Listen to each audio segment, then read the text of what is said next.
Hello, everyone. You're watching the ROSports show brought to you by Richmond Community College. Thanks for watching today. We're going to do a little discussion between myself and the ROSports editor, Kyle Pillar, on the announcement of the new High School Athletic Association sports schedule that came out, what was it, Kyle, about 2 weeks ago? Yeah, about a week and a half now. About a week and a half now. And we're just going to look at some information that they passed out and kind of look at it from a small Richmond County one system rural point of view rather than kind of a big state perspective that's kind of been put out so far, and just kind of see how it's going to affect us and the rate of programs. And kind of looking, the biggest news I guess that's come out is football being moved to February. I think a lot of us kind of thought that was probably a big heavy possibility as so many postponements happen, and we watched other states one after the other do it. Mm-hmm. So what do you think on that decision, Kyle? I mean, do you think that's going to be is it going to hurt attendance? Is it going to hurt the popularity of the program? You know, so many people come out and go to those games. I mean, what do you think we're going to be looking at in February? Well, I still think the popularity is not going to be an issue. I still think this is such a unique group this year. This is kind of the culmination of 4 years building with Coach Till, this being his fourth season. And, of course, such a strong group of seniors, already 5 senior members of this team that have verbally committed to play Division I football. So, like I said, it's kind of the culmination of this process with Caleb Hood and C.J. Tillman and Dalton Stroman and Jacoby Baldwin. And I could sit here and list those names for this entire program. But in terms of popularity, I think the interest will always be there. But I think, obviously the pandemic is going to hurt the attendance. And, we're hoping that by February we're out of phase 2. And we're hoping that, phase 2 and Governor Cooper are done on September 11th, and which will allow us to hopefully have a late fall, early winter sports season. But to kind of go back to the February football, I think what the association did, first of all, it's unprecedented, but I also think that what they did was best case scenario for everybody involved. I think Commissioner Q. Tucker did a really good job, and of course her and her team did a good job of trying to find the best scenario for everybody so that everybody gets to play. But at the same time, Deon, I think, correct me if I'm wrong, but this is the first time in 48 years that we're not going to have football in the fall on Friday nights in Richmond County. So, yeah, it's been a long time. I even just for curiosity's sake, I tried to dig back through as many records as I find just to see if there was any time even prior to Richmond becoming a school in 1972 that there may have been no football in Richmond County. And I mean, you go all the back. I think Rockingham High School's first state championship was in 1924. Mm-hmm. There's a lot that's happened between 1924 and 1972 in that time frame where there may not have been a season, but I couldn't find one. So it's probably been a very, very long time since there's not been football in Richmond County in the fall. Yeah, and I think it hurts. You and I. And lots of we all have a routine, just like the players and the coaches have a routine, game day routine. You and I have a game day routine of what we do, and fans have a routine. There's tailgates. There's people get together. Families come out. So I think we're going to miss. Obviously, we're going to miss that. From a community standpoint. But I think at the end of the day, the cold weather might scare some people off, but I think people are going to anticipate Raider football then more than ever. So I think February will look good, no matter, as long as fans are allowed to attend. Well, I was actually thinking the opposite a little bit. I mean, typically during a normal Raider football season, it's the early games that we have trouble with attendance because of the heat. So many people don't like to come out in the heat.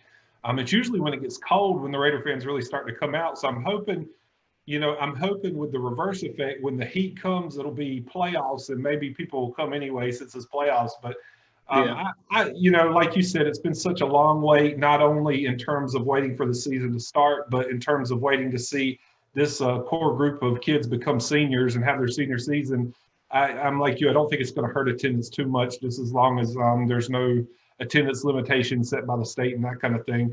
Right. And just because I'm sure you've already had these conversations, and I probably haven't, but you mentioned, there's 5 D1 players on this team and several others that have committed to other schools as well. So there's a lot of guys that are going to turn right back around and probably be playing this fall, or at least participate in practices with their next level teams. Have you heard any discussions about any of these players maybe considering not playing for Richmond in the spring or in February? Yeah, it's been purely speculative. I haven't gotten really into that conversation too much with Coach Till or the players in particular, just because I don't know what Richmond County Schools' policy is in terms of allowing students to graduate early or to leave early, which, at this point, what I've found is that it has not happened before, and that's just within recent years. But there's a possibility that they don't play a spring season for risk of injury. Because the last thing that you want to do if you're Caleb Hood or if you're any of those Division I commits is to go and play in the spring for your high school team, then get hurt, and then put your college career, kind of off to a rough start with an injury. So I have not confirmed anything. I really haven't had those conversations, but I know that there is speculation and there's talk of some players foregoing the season or the possibility of them foregoing the season, but nothing definite yet.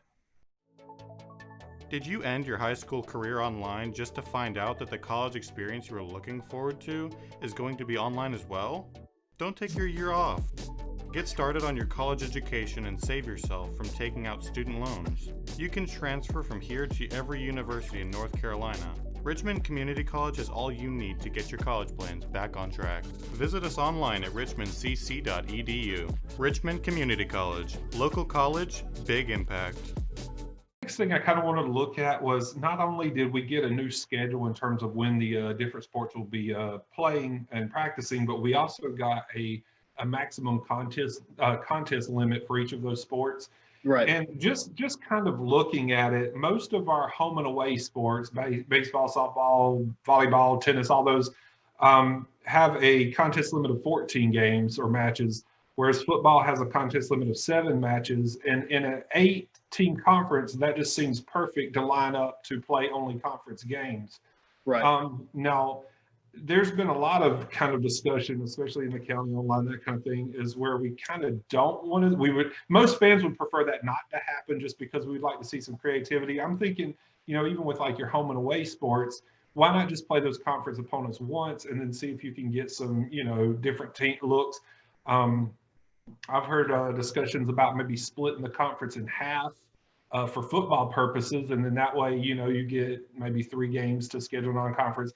I think the biggest challenge with that is being able to, because we talked to Coach Teal a couple of weeks ago on the show, and, he said, it's very difficult to schedule one team in football because, you like to have those two-year contracts, and to have those one-off seasons, it's very difficult. So I don't know how possible something like that would be, but what are your thoughts on it? Do you think they should try to get creative and come up with some way to allow them to play some non-conference games in some of those sports? Yeah, I think some of the more exciting games that we do get are the non-conference games, especially not just football, but with volleyball. Last year, Montgomery Central proved to be a tough contest or tough opponent. UR Charter has proven to be a good volleyball program the last couple of years. I know Coach Chris Larson with boys soccer, and I know that they've been pushed to the spring, but generally the soccer schedules, he likes to load those up with teams out of Charlotte and compete against top tier programs there. So I do think getting creative would be maybe in the best interest of the fan in terms of seeing some high quality matches and games, but at the same time, you have to look at it from a logistical standpoint. Coach Till said he called over 50 schools over the spring and last spring and early summer to try to find Jones High School out of Miami, Florida, to come up here to play. And obviously that game has since been taken off the schedule. But, if they can do it, I think that would definitely be a benefit just to the fan, because I think we kind of come to know and expect what our conference, what the Sandhills Athletic Conference is. You're going to know what football teams are going to be competitive more so than others. And then the same with all your other sports, even with cross country, is another sport that we're looking at getting started in November. You know, we know that Pinecrest generally has a strong cross-country team, and we know that Richmond is in the mix. And so I think if there is a possibility, there is a chance that coaches are able to go outside of those limits of the conference, I think that would be good for all the athletes and the fans. Yeah, and I mean, you know, you mentioned athletes and the fans, but I just think in terms of the programs in general, I mean, you know, you look at something like football. If we lost, and I'm not trying to pick on anybody, it's just the way it is. If Richmond lost a game against like Pernell Sweat, but picked up a game against Cardinal Gibbons, you know, I mean, that would be great for Richmond, but it would also allow Pernell Sweat to reach out and maybe grab another opponent that they would be more competitive. You know, they play some of the Fayetteville schools, they play some of the Wilmington schools that they are maybe a little more competitive with. Sure. And so, I mean, just in general, you know, somebody kind of mentioned like like almost like a basketball bracket tournament format, where maybe, you know, you split the conference into 2 groups of 4. Everybody plays everybody in their column, so that will be 3 weeks, and then the 4th week you just have a position round. First place in column A versus first place in column B, second place, third place, and on down. So that would give you 4 conference games. You would also wind up with a conference champion, plus you would get 3 football games back to go to non-conference. But again, unless other conferences do something similar, then their schedules are going to be loaded with conference games, and there may not be anybody available to play. So it's going to take some communication. I don't know how it works, but I would really, because the first thing I saw, you know, some of the Charlotte media and other area medias in the state getting excited because people were already putting out their football schedules for February. And to me, I'd rather them kind of sit down, think about it, maybe get a little more creative and come up with some ideas to maybe create some better contests. Yeah, there's the possibility. I mean, so much has changed day to day, week to week, the last couple of weeks and the last couple of months that, you know, I'm not putting any weight. I mean, Richmond could release a schedule tomorrow, and of course it would be, you know, our job to report on it, but I wouldn't hold a lot of weight to it just because, you know, so much changes. And yes, we've had the conversation too, where several Sandhills Athletic Conference schools may not participate. You know, and you know, the Lumberton area and the counties out that way have been hit hard by the pandemic, and so there's the possibility that those schools, Lumberton and Pernell Sweat, you know, Moore County, Scotland, I mean, there's just a possibility that they don't play or they don't have a football season or a volleyball season, and so you know, that kind of makes it interesting too, where, you know, the 14 and 17 game limits match up really nice in terms of logistics if everybody participates in the Sandhills Athletic Conference, but not a guarantee. So that does kind of open the door for some creativity. Yeah, and kind of jumping on into, I kind of wanted to look at our first sports that are going to come into play on November 16th. Will be the first competition dates for cross country and volleyball. Not a huge surprise for volleyball. I mean, all they really did was kind of push that schedule back and kind of overlap the following. Well, I guess that's technically into the winter season at that point. Yeah. The typical winter season. But cross country, I mean, what are your thoughts about having an outdoor sport that's going to run from November to January? I mean, do you think? Go ahead. No, I was going to say, you know, there's the indoor track and field season that runs the girls. It's a girls program that runs at Richmond, and quite a few of their meets are outdoors, even in the December, January, February months. But, you know, they talk about how cross country, it's a lot of endurance, and I think part of that endurance and being a tough athlete is kind of dealing with those conditions. And just like the heat, I mean, you know, every year when we get into football workouts in May and June, and eventually 7-on-7s in July, and even, you know, first day of tryouts at the beginning of August, we talk about the heat and we talk about hydration. So I think it's just the adverse, you know, we're kind of flipping the coin to where, and now we're looking at an outdoor sport in the winter. And luckily for North Carolina, you know, we're pretty mild in terms of temperature. And, you know, today, you know, my home state of Pennsylvania announced that football will go on as planned, or programs can go on as planned here in the fall in the next couple of weeks. You know, so, but thinking about the temperature there, you know, a lot colder, a lot more snow. So I think it might, I don't think it'll have too much of an impact, on the cross country team. I said a lot of tough Raiders and Lady Raiders who run for Coach Covington, and I think if anything, it just adds to the excitement of 2020. Yeah, and you mentioned about your home state having football, but I believe, if I'm not mistaken, South Carolina is still on schedule to have their football this fall. So I've noticed some Marlboro Bulldogs advertisement leaking their way into Richmond County. I think they're trying to pull some of our fans down there that aren't going to have anything to do on Friday night to come down there and watch the football. So, so there is football going on, and I've already seen. I believe Utah has already been playing 2 weeks. Yeah, so, it's just the way the different states have approached the pandemic and the way the different states have been affected by it. But we'll see how that plays out. And so moving from cross country, let's talk about volleyball for a minute, because I know that's one that that you're pretty close to. But I've always enjoyed Lady Raider volleyball. I always tell people there's no sport more suspenseful than watching a good volleyball match, especially if they're evenly matched. So it's a lot of good fun. But so we've got our first outdoor sport starting November 16th, and volleyball becomes our first gym sport starting November 16th. Any kind of differences you think in the way that those two are going to be approached as the way they start the season? I mean, cross country is not really a spectator sport, but there's usually a lot of athletes kind of occupying a small space when they do compete. Whereas on volleyball, you're going to kind of have the opposite, where you're going to be indoor, and it's probably going to be more of a fan concern than an athlete concern in terms of possible spread. So what are the differences, the way you think the school's going to approach those two sports? Well, I think ultimately a lot of that is going to be determined, based on Governor Cooper and kind of where he goes with allowing, X amount of people to meet in a confined space. And right now, I talked to Coach Ashley Larson actually this afternoon. We were talking teaching stuff, and she's working hard in her math classroom. But then, of course, it evolved into a volleyball conversation, and they're going to continue starting September 1st with their workouts, and they're going to be outdoors, working on one of the football practice fields to allow for that maximum capacity of 22 players and 3 coaches based on the guidelines. And so I think it does throw an interesting wrench into the mix in terms of how they're preparing, just because, as Coach Larson will tell you, outdoor or grass volleyball is completely different than your hardwood indoor volleyball that we're used to.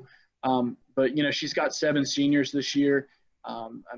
Several multi-year starters, and Georgia Grace Anderson, and you're looking at Jakira Covington to come back, those two to really lock down the middle. And, of course, Emmy Cooley is going to step up, hopefully in a libero position. And you've got Shelly and Kelly Hoffman and Jayla McDougald, and the last one, Taylor Chappell. So I don't want to leave anybody out there. But, it's such a strong group, and Coach Larson has done a phenomenal job the last, 2.5, 3 years of really building the interest of the program to the point where she had over 25 freshmen come out or show interest in terms of playing this year. So I think it's going to be interesting. They're clearly limited right now in what they do, but hopefully come November 4th and November 16th, they'll be ready to rock and roll. Yeah, and tell me a little bit. I mean, I don't know if she's mentioned anything about this, but are they able to maybe make up some of the missed playing opportunities with maybe some scrimmages early on? I mean, are they going to be able to scrimmage often, or is that going to be limited as well based on the regulations that were passed down? Yeah, and that's something we have not spoken about, but I'm sure is on her mind, because, as a coach, I'm sure you don't want to go into a season cold without facing any other kind of live competition other than your team. But, the way that things are looking right now, perhaps they might just be lucky enough to scrimmage each other, to have a kind of an inter squad scrimmage. But yeah, because generally, they go to Lee County every year to participate in that jamboree and among some other preseason scrimmages, but no word right now from Coach Larson as to whether or not scrimmages are on the schedule. All right, and I'm going to kind of, since we've kind of moved into the winter, I did want to mention one sport that was not mentioned at all by the Athletic Association, and it's because it's not really a high school athletic association recognized sport, at least not yet, and that's bowling, which started a couple of years ago. I have not heard anything at all whether bowling will happen this year. Have you heard anything with that? Yeah, so bowling, I learned, a couple of, I guess I think it was 2 years ago, they'd be entering their fourth season this year, that it is not a high school association sanctioned sport, and it is kind of its own independent league. As of right now, I mean, bowling alleys are still technically shut down across the state. I mean, Strikers bowling alley in Rockingham has been closed for a couple of months now. So, I haven't talked to Coach Butler about that. And I think really we're just kind of taking it one week at a time, one day at a time, so to speak, to see if we are going to get that back. But that's a tough sport because it's indoors. You're close quarters. I don't know if you've ever been to a high school bowling match, but it is very packed. A lot of these bowling alleys are smaller, and there are lots of families that come out. And there are also a lot of bowlers on each team because you have boys and girls going at the same time. So it's just one of those things that perhaps they'll have to split it. You have boys that bowl on one day and girls that bowl on a separate day to kind of break up some of the numbers. But again, kind of up in the air right now as to whether or not we'll have a bowling season. Well, and that sport in jeopardy, but also we mentioned earlier when we were talking about cross country, we were talking about the indoor track team. And of course, that one was eliminated. That one will not be scheduled this year by the Athletic Association. Mm-hmm. So I did want to mention that sport had been removed. Kind of going on down on December 7th will be the next sport, and that will be swim. Well, for us, it will just be swimming. And that will run from December 7th through January 30th. Not a huge schedule change there for them. I mean, it's pushed back by a few weeks, but that's going to be pretty normal for them. Right. Any kind of expectation for this coming season? Because they changed the swim team quite a bit last year. I mean, a bunch of kids kind of joined up, and it was different from the year before, and I wasn't expecting it. So do you have any idea of what they're expecting this year in terms of swim team as far as any names that may do well this season? Yeah, like you said, last year was kind of a transition year. They lost a lot of seniors the year before, and I believe 2 years ago there was a girls relay team that qualified at the regionals or the conference championship, and Coach Way does a great job. He'll be the first one to admit that because the program is still new and relatively young, it's a lot about building the kind of the core group of swimmers. And so coming back this year, you're going to have a lot of juniors in Cassie Smith, and you'll have Ellie Buck back in the pool. And, on the boys side, they lost Robbie Baxley, but quite a few returners there as well. So I think, I think the schedule change or lack of schedule change is going to help them.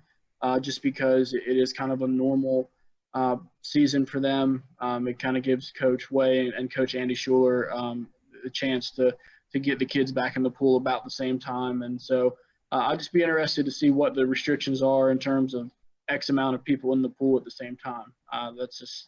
I'm not sure what the regulations are with that. If you can share a swimming pool within X amount, it's just because swimmers often come within a certain number of feet of each other on the diving or on the diving platforms, and then of course in the pool when they're swimming.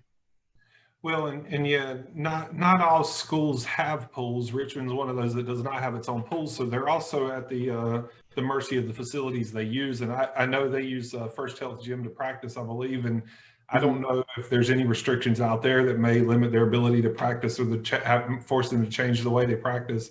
I was actually mentioning to Russell before we kind of came online that St. Andrews football field is right out my window here. So I'm in walking distance of the pool there. So swim meets are very easy for me to get to. And I do look forward to them getting back in the pool because I'd like to, it's a different sport for people that don't go out and witness these what I'm going to call non-spectator sports. And I don't mean to call it that because there are plenty of people that go to the swim meets, but they're just not typically that well attended. It's interesting to go out and learn about those sports. And me and you've had conversations about that. I sit there confused more than I know what's going on because it's really. There's, I mean, a high school swim meet is one of the. It's very fast paced. It's nonstop. Luckily the kids know what's going on. The coaches know what's going on. But it's funny what people don't see is they all get a Sharpie and they write their heat and their times all on their hands so that they know that when the scoreboard says that it's event 10 and heat 4, that's when they're swimming. So it's very exciting, and like you said, it's good for people to get out and check out some of these sports that may not get the draw of football or baseball or softball. Yeah. So and that's 3 really good ones right there: cross country, volleyball, and swimming. Again, if you don't attend any of those sports while we're at a football and basketball lull during that time where we usually have those sports, go out and check them out. I mean, they are a lot of fun. They really are. I mean, you just got to go give them a try. So next up, January 4th, we'll have basketball, boys and girls basketball, and that will run from the 4th to the 19th. And again, they would have been playing during that time anyway. So I think the only big changes there will be their season will be actually shortened. Yeah, they're going from about, I guess, they play 22 to 25 regular season games, including conference tournaments, and so I think they're down to 14 total. So they'll about half, maybe eight games less, but they're obviously getting about a month and a half later start too compared to a Thanksgiving start. Yeah, because they won't get started till after the new year. And I think one of the I know when Commissioner Q Tucker had her press conference, that was one of the questions that was actually brought up to her was about all the popular Christmas tournaments that happen across the state. And we're not as big of a basketball community as I think we probably should be, because we've had some really good basketball teams over the past few years. Mm-hmm. But some of these bigger areas like in Greensboro, Charlotte, those basketball tournaments are huge. I mean, there are thousands and thousands of people that go to those things. So it's going to be interesting to see if maybe some people can kind of pull the right strings and influence the High School Athletic Association to maybe give them the opportunity to, because I mean, they're starting January 4th anyway, just, back it up 2 weeks, maybe let them have a shot at some of those Christmas tournaments, because those are a big deal to a lot of those teams. And it does put a lot of really good programs against one another. They're very popular. Mm-hmm. So just looking at that. And the other thing I wanted to kind of mention on that is you have the volleyball season ends on January 8th. The basketball season begins on January 4th. And obviously the basketball team is going to need some time in there to practice and that kind of thing. So, have you heard of any conversations about gym overlap and, facilities and, I mean, because there is going to be some points in there where there's bound to be at least a little bit of conflict. Yeah, gym overlap is an issue during quote unquote regular times. I mean, with Richmond, especially only having one gymnasium, oftentimes there'll be teams that work out at the 9th grade academy, or especially junior varsity programs with basketball and stuff. And of course, wrestling has to use its room, or it works out, kind of upstairs in the gym.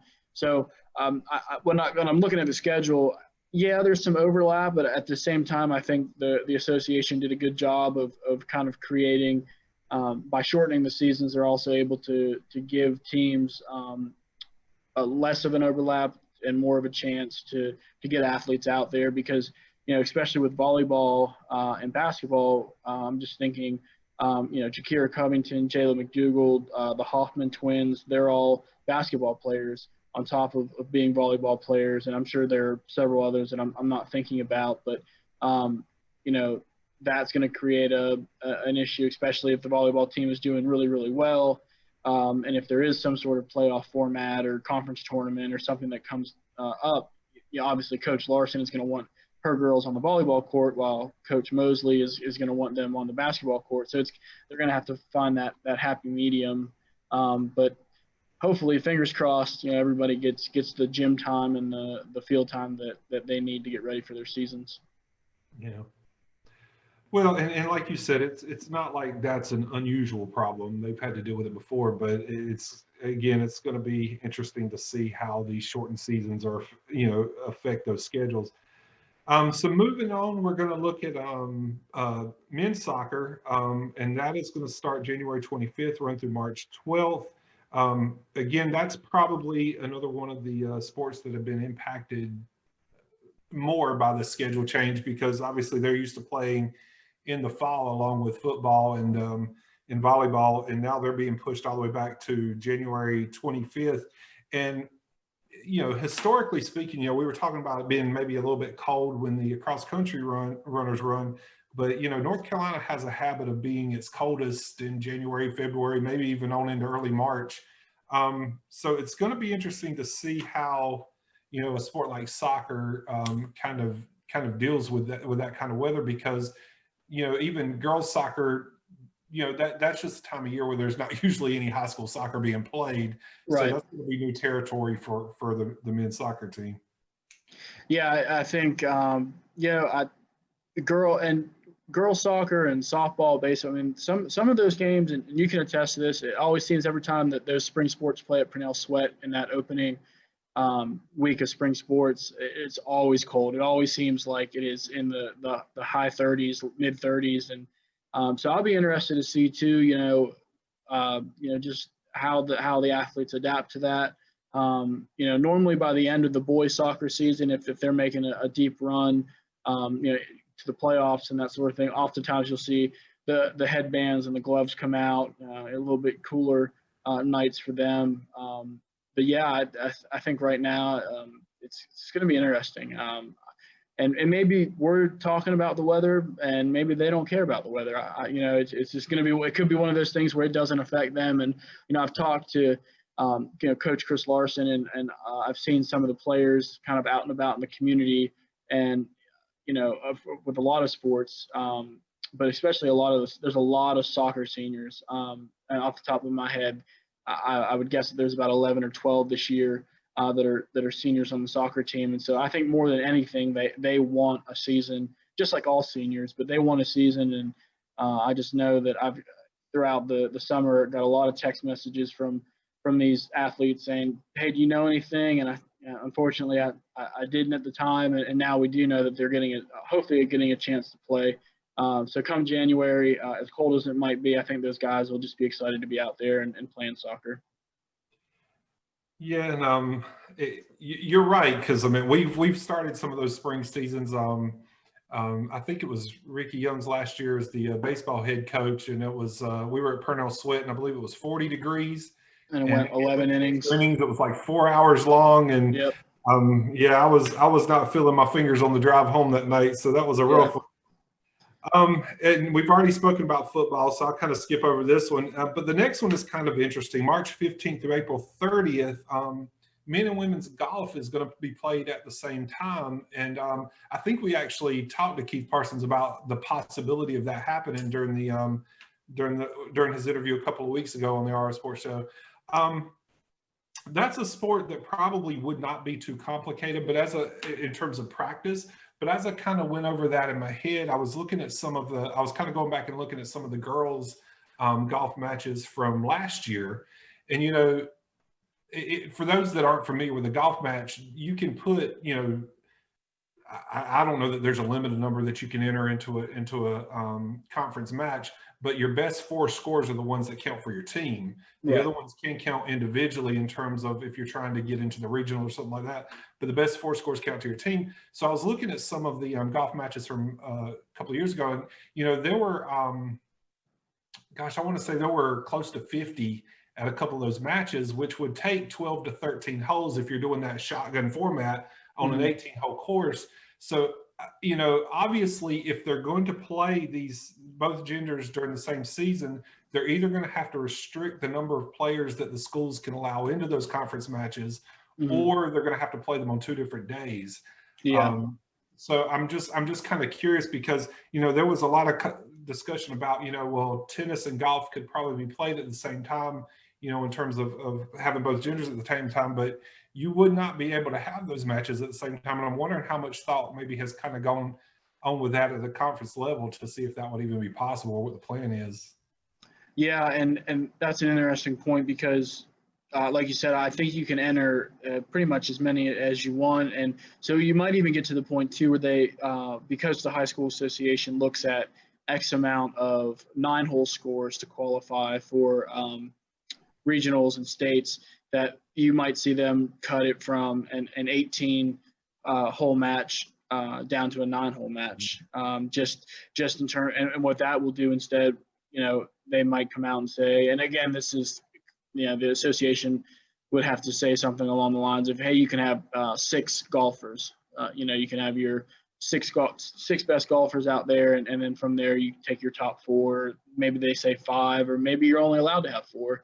That's yet to be seen. But I think I think they'll have to be played on different days, just because being a golfer and seeing shotgun starts, and you've been out there. I mean, there are a lot of kids out there, and maybe not so many fans, so to speak. And but the good thing is too that everything is spaced. Like Coach Parsons said, the spacing kind of takes care of itself on the golf course. Besides the tee box and the green, generally golfers are in different spaces throughout the course that are way more than 6 feet apart. So we'll just have to kind of see how they decide that. But it'll be an interesting concept to see if they do limit the number of golfers per match, and if they go to a 9-hole format. Yeah, the other topic that came up the other day in terms of if you had a blended golf match is, one thing I do like about golf, the high school golf matches, is all the coaches kind of look out for all the kids. You're not just out there, looking at your own kids. You're looking at each other and taking care of anybody that needs help and that kind of thing. And but when you're adding more and more and more kids to those matches, that's less and less and less supervision in case of some sort of emergency or health issue or that kind of thing. So that's also something to think about. And then you also have to think about like Gates 4 is one of the golf courses up in Fayetteville that our conference uses, but it's also used by the Patriot Athletic Conference out of Fayetteville.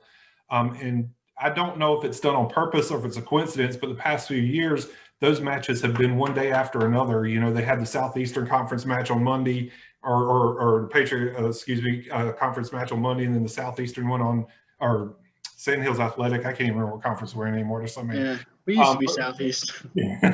But yeah, they would have them one day after the other. So again, if you're talking about splitting the genders and playing them 2 separate days, now that's 4 days. They have to lock up that golf course. And, we talked about that with the pools. You're kind of at the mercy of those facilities that have the pools for swimming. It's kind of the same for the golf course. I don't think it's going to be a huge deal in the area we're in, because I feel like most of the golf courses would be accommodating. But it's going to be interesting to see, maybe across the state, how many issues you have in terms of, golf course availability, because you're also talking about a time of the year where golf is actually pretty popular, and there's going to be a lot of, especially those country club members and things like that, out wanting access to those courses. So, and it could be as easy as just not using that golf course. Making sure the conferences kind of communicate and say, all right, well, if we're here this week, then you guys be somewhere else. And so it just kind of opens up that can of, we got to communicate. But yeah, golf, I think golf will take care of itself, especially, with boys and girls playing at the same time. But it is interesting, you would think something as simple as golf wouldn't have so many, components to have to conflict with. But now you all know what Coach Parsons is going through, so be nice to him. Yeah. All right. Women's golf is next. And we have several during that time period. And actually, we'll just go ahead and mention them all. So also running along that time period with golf is women's soccer, softball, and men's tennis are all March 15th through April 30th. Again, that's not a huge change for those 3 sports, as they're usually playing, somewhat in that time period anyway. It's more of a shorter season. Interesting. Oh, and baseball's a little bit later. Excuse me. I thought at the same time baseball's a little bit later. But interesting enough, you have the softball. Now we're kind of looking at those spring sports that really haven't played for a very, very long time because their season got cut short last season. So what do you think about that schedule in terms of there being limited in the same way all the other sports are? Do you think maybe they should have tried to look at some alternative that would have allowed them to have maybe a little bit longer season? Yeah, I'm a supporter of all sports, but when it comes springtime, it's very exciting to watch the Raider baseball and softball teams, and also the girls soccer team. It's been really exciting to watch. They've been very successful the last couple of years, and so when it comes to being an advocate for just all athletes, it's certainly not fair what happened to the spring sport athletes last year. And I remember the tears and we were at Jack Britt for the soccer game the night that they announced that they were suspending sports for I think it was a 3-week period to start, and and talking to the parents later, and the tears were real. And I work with a lady here at Ninth Grade Academy, and her daughter is Kirsten Bruce, and just talking to her over the summer and just knowing that pain was real, that Peyton Chappell, who's a softball player, Paige Ransom. I mean, these young ladies, and also I think there were 6 seniors on the baseball team last year who didn't get a senior season. They played 3 games, and so just that the pain is real there. And to go back to your question, I was hoping that there would be maybe that they would get moved to a spot where an extended season would take place, but at the same time, I just think that would create too many. There's, I guess, issues. I don't know if issues is the right word, but there'd be a lot of chatter, just in terms of why are softball and baseball and soccer getting extended periods of more than 14 games in a season versus say volleyball or what have you. And I think it is it's certainly unfair that they lost their season last year, but I mean, at the time, we're kind of at the mercy of the pandemic, and we're at the mercy of the governor and the association. So I just hope that they can get all 14 of those games in if you're baseball, softball, and soccer.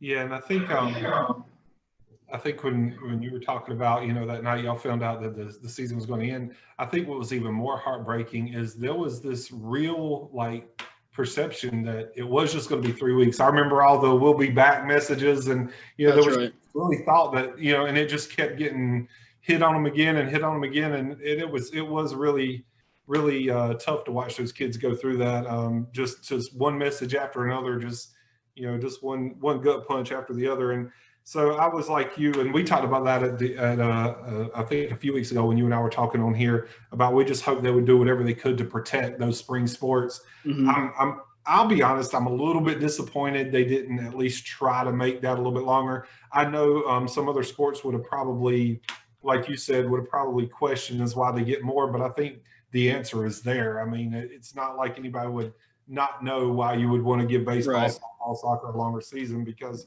again, so many of those athletes haven't had a chance to play. I recently, talking just about that, I recently wrote a story. There are 3 softball girls, Kenley Fry, Malin Wallace, and Aaliyah Sweeney, who played in the big tournament in Tennessee last month. And one of the questions I asked Kenley Fry, I said, how important is some sort of season this year? And she brought up the recruiting standpoint. Those 3 girls are all going to be juniors this year, and I know that Aaliyah is verbally committed to Duke at this point.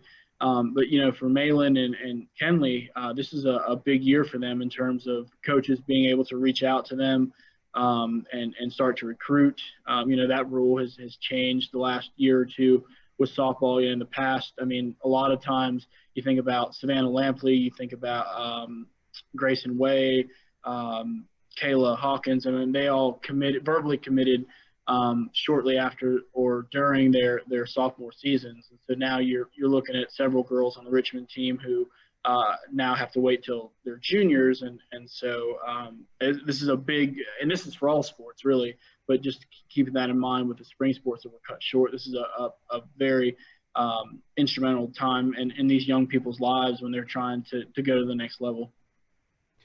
Yeah, I mean, I think it says a lot about the programs here that we have that many kids having that problem. I mean, I know that sounds like a funny thing to say, but it's good that we have that problem, because that means there's a lot more of those kids actually getting those looks and finding ways to do it. So kind of jump onto the next little block here. We got baseball, women's tennis, track and field, running from April 26th to June 11th. And again, that's similar to the time span those sports would have normally been playing. It is pushed back a little bit. And I'll be honest with you, I have not looked at a school calendar, but what is the actual last day of school this year? Do you know? That's a good question, and I'm in my classroom, and just off the top of my head, because they've changed it this year, with us starting about a week or 2 weeks earlier than normal. Not sure, but I know that June 11th end time has got to be near, and plus you've also got to think they are talking playoffs for those sports, so. Mm-hmm. It looks like they're going to be running past graduation, so that's kind of what I was kind of curious about is how that would be handled. Right. And there's one more sport in that block that I did want to mention. I know we're running a little bit short on time, but I did want to mention this because it's probably the most drastic change in terms of the schedule, and that is wrestling is going to be April 26th through June 11th. And I don't even know how much to say about that. That's just really unusual to see them not only in the spring, but to be playing in the latest part of the spring, or competing, I guess I should say, they're not playing, but competing in the latest part of the spring. You probably know a little bit more about wrestling than I do in terms of the athletes.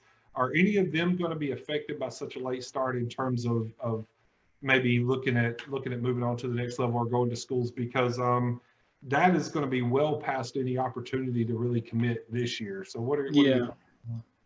So I just looked, June 2nd is the last day for students in Richmond County. So that's about a week earlier than years past. But to go back to wrestling, obviously it's a new era. Richard Kirkus is taking over he's stepping up, and Andre Ellerby. They're both stepping up together kind of from the middle school program to the high school program, and Coach Earl Nicholson, spent a quarter of a century, being as the coach. And right now, I think they will be impacted. I'm not sure that there are any wrestlers who, we don't have a lot of wrestlers that come out of the program in terms of going to the next level. But, there's Caden Walker, who's a senior this year, who would be coming off an ACL injury, possibly could go and wrestle in college. But, we still have Richmond has a very successful wrestling program, but not a lot of kids go to the next level. So in terms of just Richmond circumstances, I don't think that'll hurt too much. And I could be wrong. I mean, there could be some surprises, or there could be some kids that really develop this next year and go to the next level. But in terms of just historically, the last couple of years, there have not been. I think Joey Nicholson is the only one to come out, and he's currently at Pembroke and wrestling for them. All right, and I got two more quick topics, and then we'll close it off. And one, I know this one you'll probably want to answer on, but baseball and softball, obviously those are a couple of our I'm not going to lie, they're a couple of our favorite sports at Richmond. We like to follow pretty well. But, baseball, Coach Rob Ransom, and softball, Coach Mike Way, didn't really get the start they wanted in the fall in terms of their coaching tenures over those sports. And now they're going to have to follow that up with a shortened season. Have you talked to either one of those gentlemen and kind of gather their thoughts on what their expectations for this spring are? I have not, and that is just simply because I think, like everybody else, from a writing standpoint, I'm one day at a time. I don't want to talk too much and jinx it, or get people's hopes up. But yeah, I'm sure it's very disappointing. I mean, the baseball team was 0-3 to start their year, and I believe the softball team was 1-2 or 2-1 to start their season last year. And it was, it's unfortunate because we kind of had the changing of the guard with both programs and coaches. You go from two coaches, and Ricky Young and Wendy Wallace, who had spent almost a decade or if not longer with their respective programs. And I'm sure it was not the start they wanted, and then they come and they shut it down. So I know that Coach Way and Coach Ransom are both very competitive people. So I'm sure that they're just ready to get back out there with their teams. And the good thing, Coach Ransom is the athletic director, so he's, involved in a lot of, obviously, the day-to-day operations of all programs. And then Coach Way is also the swimming coach. And he jokes around a lot and says, that Richmond is a developing program in swimming, but you see him by the pool, he's slapping the side of the pool. He's about in the water with the kids. He's very competitive. So I think when it comes around to this, I think they're both going to want that shot, shortened season or not, to really make a dent and try to have somewhat of a normal season.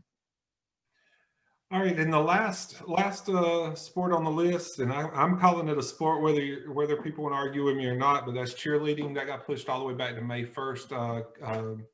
Commissioner Tucker said that was primarily because they wanted to have a good idea where we were with this pandemic, because they can actually move the cheerleading competitions outdoors if needed. And by pushing it back to May, it kind of leaves that opportunity open.